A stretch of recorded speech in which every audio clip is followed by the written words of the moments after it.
Entrepreneurs share how they got started. Every successful entrepreneur started somewhere. There's no magic pill that effortlessly launches you out of cubicle confinement into the free world of entrepreneurship. For some, the dream to be your own boss grows for a long time, even years, before it finally comes true. The truth is, great success in business grows from just one tiny seed. We asked some of our favorite woman entrepreneurs to share how they got their start. Their answers revealed the motivators and personal qualities that drove them to accomplish their dreams. By reading about how they grew their businesses over the years, our goal is to identify a similar entrepreneurial seed within ourselves. Here's what these women had to share about their entrepreneurship. 1. Sue Bryce. My path to self-employment seemed to me a natural evolution. But it wasn't based on a great desire to build a business. Rather, it was born out of necessity. After 13 years of mastering my craft, I was still an employee, and I simply had reached a ceiling of how much money I could earn in my career. After the initial fear and hurdles, the learning curve is so great, I came very close to failure. Instead of giving up, I started to develop a deep sense of passion for motivating and educating myself to reach greater heights in business and income. It became a challenge for me, and I don't know any other way now. After 13 years of self-employment, I still challenge myself to create on a larger and larger scale every year. My desire to build, create, and learn surpasses my fear. Every challenge I'm faced with now becomes a greater experience of learning my true power. Now, Sue teamed up with Tiffany Angelis to break down their biggest business lessons and teach on how to make more money and discover your worth.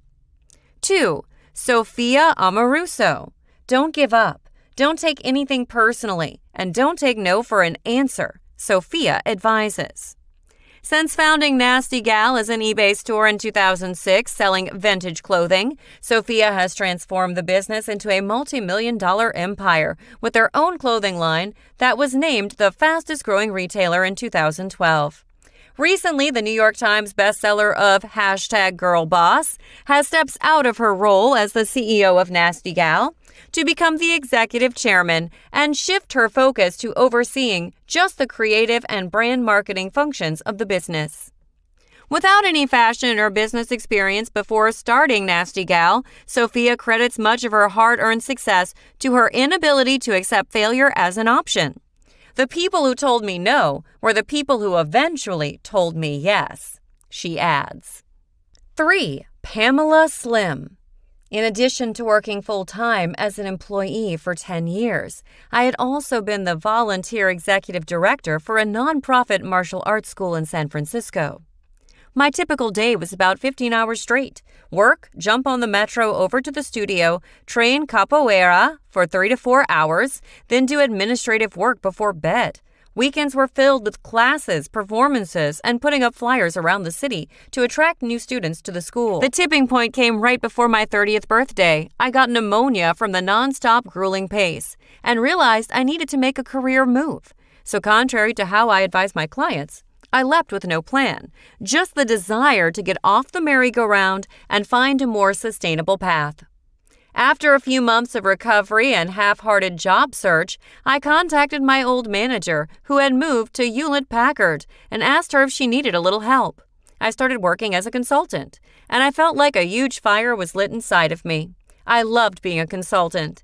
My problem had never been about the work. It was more about the right work mode.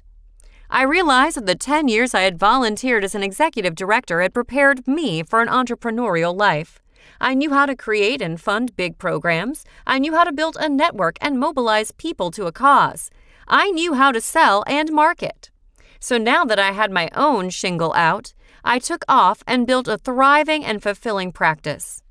This year I celebrate 20 years in business for myself. It hasn't always been easy, but it continues to bring me great joy and satisfaction.